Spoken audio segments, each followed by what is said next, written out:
Hi, ಕರ್ತನ ಪರಿಶುದ್ಧ ನಾಮಕ್ಕೆ ಸ್ತೋತ್ರ. ಸೊ ನಾನು ಒಂದು ವಾಕ್ಯ ನೋಡ್ತಾ ಇದ್ದೆ. ಸೊ ಅಲ್ಲಿ ಒಬ್ಬ ರಾಜ ಹೇಳ್ತಾನೆ, ಯೆಹೋವನು ನನಗೆ ಕುರುಬನು, ನಾನು ಕೊರತೆ ಪಡೇನೆಂಬುದಾಗಿ. ನಾನು ನಂಬ್ತೀನಿ ನಿಮಗೆಲ್ಲ ರಾಜ ಯಾರು ಅಂತ ಗೊತ್ತು.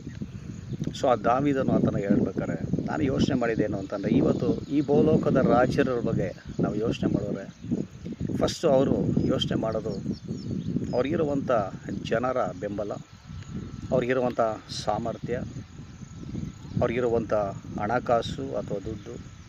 ಸೊ ಇದ್ರ ಮೇಲೆ ಅವರ ರಾಜತ್ವಗಳು ತೀರ್ಪಾಯಿತು, ಅಥವಾ ಇರುವಂಥ ಶಕ್ತಿ ಮೇಲೆ, ಅವ್ರಿಗೆ ಹೆಸರಲ್ಲಿ ಮೇಲಿರುವಂಥ ಶಕ್ತಿ ಮೇಲೆ ಅವ್ರು ಯೋಚನೆ ಮಾಡೋದು ನಾನು ರಾಜ ಎಂಬುದಾಗಿ. ಆದರೆ ಇಲ್ಲಿ ಒಬ್ಬ ರಾಜ ಆತನು ಹೇಳ್ತಾನೆ, ಅಥವಾ ಆತನ ನಂಬಿಕೆ ಈ ಥರ ಇದೆ, ಏನಾದರೆ ಯೆಹೋವನು ನನಗೆ ಕುರುಬನು. ನೋಡಿ, ಭೂಲೋಕದ ರಾಜರ ವಿಷಯವಾಗಿ ನಾವು ಯೋಚನೆ ಮಾಡಬೇಕು ಅಂದರೆ ಅವರ ನಂಬಿಕೆ ಅವರ ಹಣಕಾಸು ಮೇಲೆ, ಅವ್ರಿಗಿರುವಂಥ ಸಾಮರ್ಥ್ಯ ಮೇಲೆ ಇರ್ತದೆ. ಆದರೆ ಇಲ್ಲಿ ಒಬ್ಬ ರಾಜ ಹೇಳ್ತಿರೋದೇನು ಅಂತಂದರೆ, ಯೆಹೋವನು ನನಗೆ ಕುರುಬನು. ಇವತ್ತು ಆ ರಾಜ ಆತನು ಹೇಳ್ಬೇಕಾರೆ, ಇವತ್ತು ನನ್ನ ನಿನ್ನ ಪರಿಸ್ಥಿತಿ ಏನು?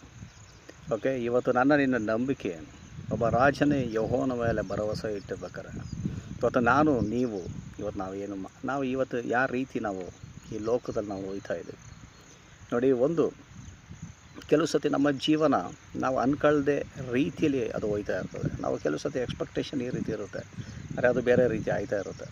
ಓಕೆ, ಸೊ ಕೆಲವು ಸಮಯ ನಾವು ಕಣ್ಣೀರಲ್ಲಿ ಹೋಗ್ಬೇಕು, ಕೆಲವು ಸತಿ ಕಷ್ಟದಲ್ಲಿ ಹೋಗ್ಬೇಕು. ಸೊ ಇಂಥ ಎಲ್ಲ ಪರಿಸ್ಥಿತಿಗಳಲ್ಲಿ ಹಾದು ಹೋಗ್ಬೇಕಾರೆ ನಮ್ಮ ನಂಬಿಕೆ ಯಾರ ಮೇಲೆ ಇರುತ್ತೆ ಎಂಬುದಾಗಿ ನಾವು ಯೋಚನೆ ಮಾಡೋರಾಗಿರಬೇಕು. ನಮ್ಮ ನಂಬಿಕೆ ಕರೆದಂಥ ದೇವರ ಮೇಲೆ ಯಾವಾಗಲೂ ಇರಬೇಕು. ಆ ಯೇಸು ಸ್ವಾಮಿ ಮೇಲೆ ನಮ್ಮ ನಂಬಿಕೆ ಇರಬೇಕು. ಆತನು ನಮ್ಮನ್ನು ನಡೆಸ್ತಾನೆ, ಆತ ನಮ್ಮನ್ನು ಕಾಯ್ತಾನೆ, ಆತ ನಮ್ಮನ್ನು ಬಲಪಡಿಸ್ತಾನೆ. ಪ್ರತಿ ಸಮಯದಲ್ಲಿ ಆತನು ನಮ್ಮ ಸಂಗಡ ಇರೋದು ನಿಶ್ಚಯ ಎಂಬುದಾಗಿ ನಾವು ನಂಬೋರಾಗಿರಬೇಕು.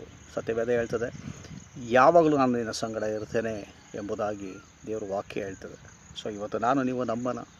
ಅಂಥ ರಾಜನೇ ತನ್ನ ಬಲದ ಮೇಲೆ ಆತನ ನಂಬಿಲ್ಲ, ಆತನ ಸಾಮರ್ಥ್ಯ ಮೇಲೆ ನಂಬಿಲ್ಲ, ಆತನ ಒಂದು ಶಕ್ತಿ ಮೇಲೆ ಆತನ ನಂಬಿಲ್ಲ. ಆತ ನಂಬಿರೋದು ತನ್ನ ಯೆಹೋವನಾದ ದೇವರ ಮೇಲೆ. ಇವತ್ತು ನನ್ನ ನಿನ್ನ ನಂಬಿಕೆ ಇವತ್ತು ಎಂಥ ಪರಿಸ್ಥಿತಿಗಳನ್ನ ನಾವು ಹಾದು ಹೋಗ್ಬೋದು, ಎಂಥ ಪರಿಸ್ಥಿತಿಗಳನ್ನ ನಾವು ಇರ್ಬೋದು. ಆದರೆ ಒಂದೇ ಒಂದು ನಾವು ನಂಬಬೇಕು, ಯೆಹೋವನು ನನ್ನ ಕುರುಬನು. ಆತ ನಮ್ಮನ್ನು ನಡೆಸ್ತಾನೆ, ಆತ ನಮ್ಮನ್ನು ಬಲಪಡಿಸ್ತಾನೆ, ಆತ ನಮ್ಮ ಸಂಗಡ ಇರ್ತಾನೆ ಎಂಬುದಾಗಿ ನಾವು ನಂಬಿ ನಮ್ಮ ಜೀವನಗಳನ್ನ ಸಾಗಿಸೋಣ. ದೇವರು ನಿಮ್ಮನ್ನು ಆಶೀರ್ವಾದ ಮಾಡಲಿ.